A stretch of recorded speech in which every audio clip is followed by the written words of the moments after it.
जय श्री राधे। सभी को जया एकादशी की ढेरों शुभकामनाएं।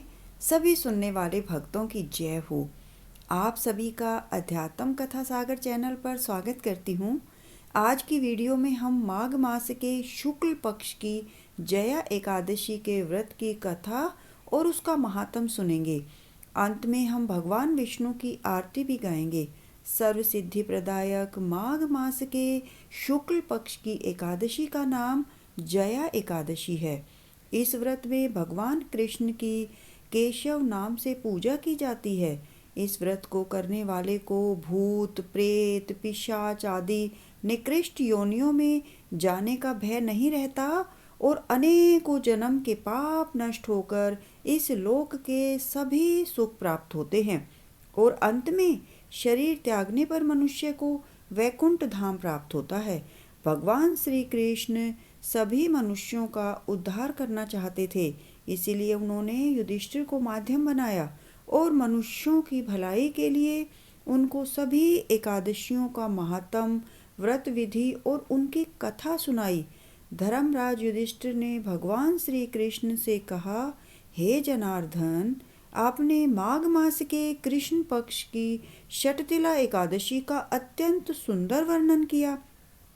अब आप कृपया करके माघ मास के शुक्ल पक्ष की एकादशी का नाम, महात्म और व्रत कथा तथा उस दिन कौन से देवता का पूजन किया जाता है विस्तार पूर्वक कहिए।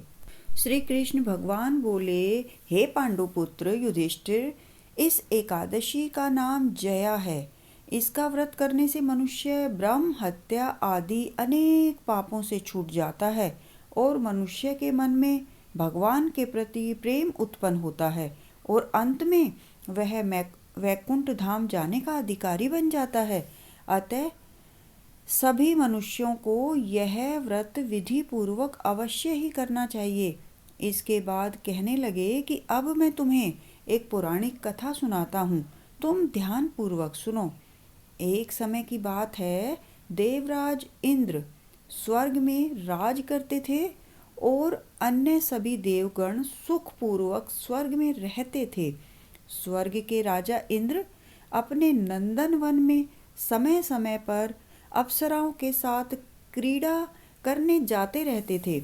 उस नंदन वन में समय समय पर अनेक क्रीड़ाओं का आयोजन किया जाता था। एक बार नृत्य और गायन की क्रीड़ा का आयोजन किया गया, जिसमें अनेक गंधर्वों ने भाग लिया।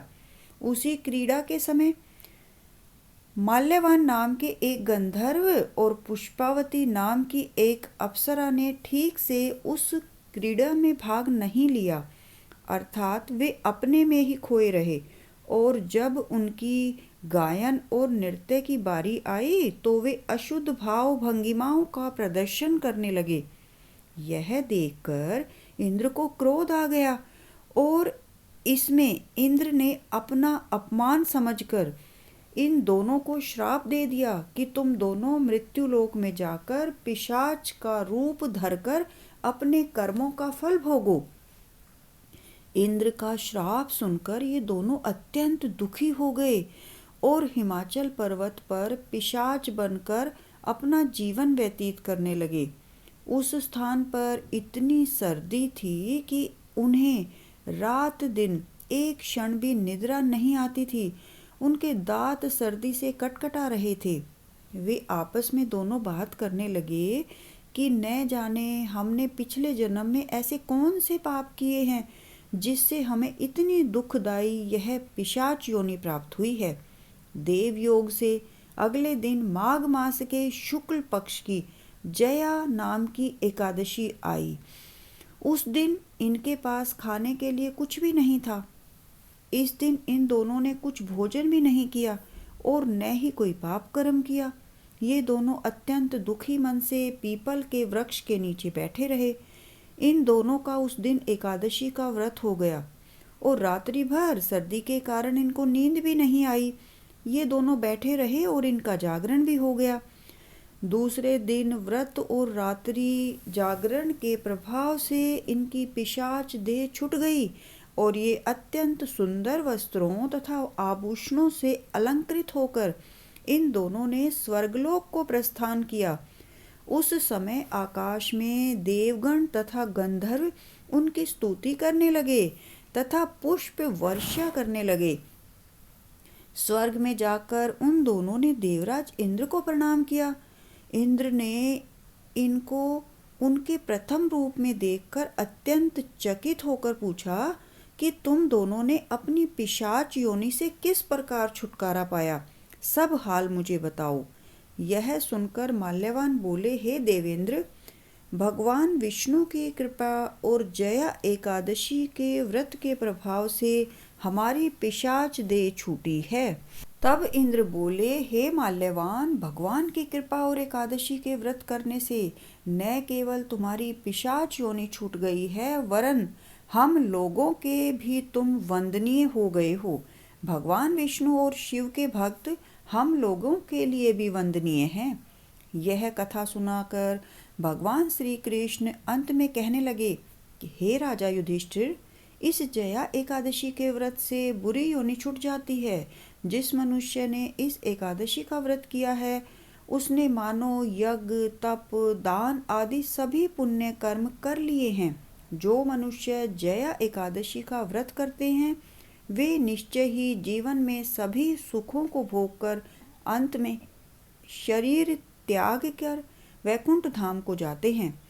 जया एकादशी की व्रत कथा समाप्त। अब हम विष्णु भगवान की आरती गाएंगे।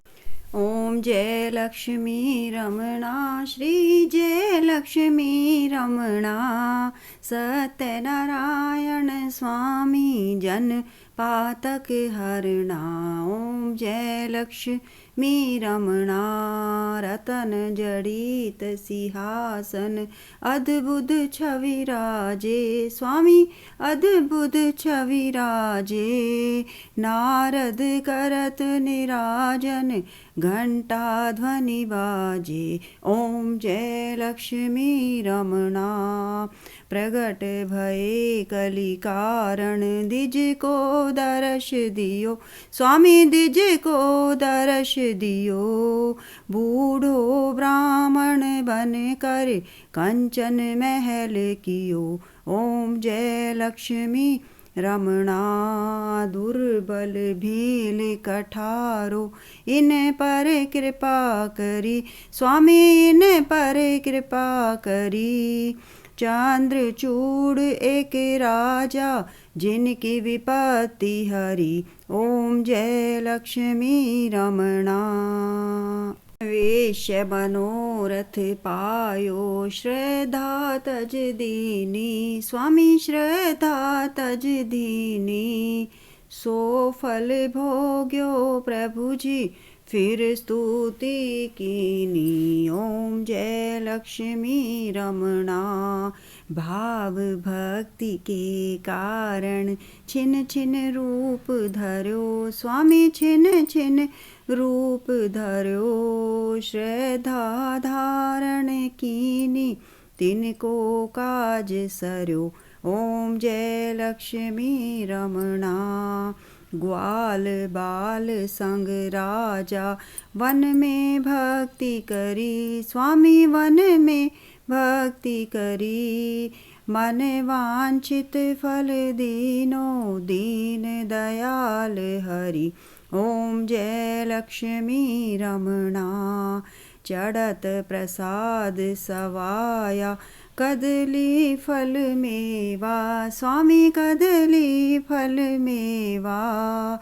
धूप दीप तुलसी से राजी सतदेवा। ओम जय लक्ष्मी रमणा, श्री विष्णु भगवान जी की आरती जो कोई नर गावे स्वामी, बार बार गावे प्रभु प्रेम सहित गावे। कहत शिवानंद स्वामी, मन वांछित फल पावे। ओम जय लक्ष्मी रमणा। बोलिए विष्णु भगवान की जय, एकादशी माता की जय, ठाकुर जी की जय। भक्तों, आपका धन्यवाद। आप लोग सभी वीडियो को बड़े श्रद्धा भाव से सुनते हैं।